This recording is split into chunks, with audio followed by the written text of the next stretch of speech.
Màu ngót nha, ngót ở nhà nấu canh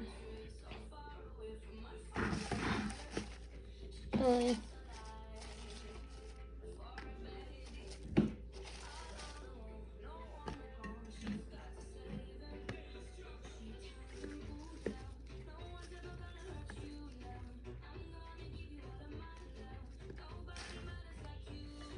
Nấu canh màu ngót nha, ngót ở nhà nấu với tôm khô.